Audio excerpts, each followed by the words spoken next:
talk about Rebosis Property next. This one is associated mostly with Sisa Ngebulana, who comes on to CNBC quite often. His company called the Billion Group started out in the Eastern Cape owning properties. Then he had the listed entity. Then he conglomerated the two portions. And he's really done spectacularly well. It now has a national portfolio of retail and commercial properties.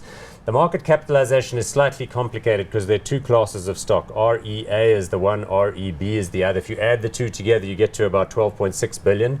I think the REA is the one that has a lot of shares in issue, and it has a historical yield of 4.5. The REBs have the 10.8% yield, so there's clearly a differential reward for the A's and B units. But that's the overall picture. Do you want to explain and untangle that mess that I just made there? It is quite a big mess, but this is not a new structure to the market. Yeah, it's quite common in this sector. So Fortress have exactly the same structure where your A-linked units are geared towards your income Yes. and geared towards inflation. So you would get an inflation-adjusted return of income, where your B-linked units are more focused on the capital growth.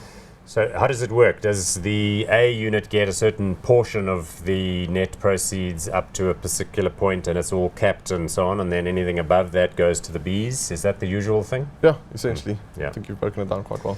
And the number of units of each has just been a function historically of whatever the market has wanted, and typically these stock is issued to investors depending on their requirements. Yeah. That's right. And also, I think what you have been seeing quite often is when the shares are trading at a substantial premium to its net asset value, and those would typically be your B units with some large capital growth. Yeah. The company would place those shares onto the market in order to raise cash. Well, just go back a step. So how do you rate Sisa and his team and the quality of assets that they've been able to accumulate? Because he started out, with like the Hemingway's Casino outside East London and the Dunsany Mall and so on. But he's basically shoehorned himself into being a pretty major player in the sector. Because of his close relationship to people in government, he's been able to acquire portfolios of properties where the government is actually the tenant, as far as I know. That's right. Pretoria and Joburg and other areas, and that's been a good uptick for his business. Yeah, I think you have to take your hat off to him. He's done tremendously well.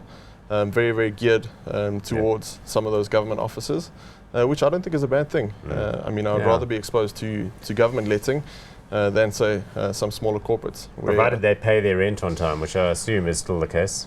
Let's hope so, but we haven't seen any major problems shocks of that nature. Okay, so hot or not, there's the share chart. Now that's the Bs. The B units. So I guess this is what we're going to see. This is a chart pattern which reflects the slightly uneasy environment, but you do get your yield, you do get your distributions, and he is very busy. Hot or not? Pretty much like Vukile. Yep. I think there's nothing wrong with the strategy, just concerned about where the economy is going. Back in 2016, it was trading at a deep discount to its net asset value. So at the moment, I'm preferring to go not hot.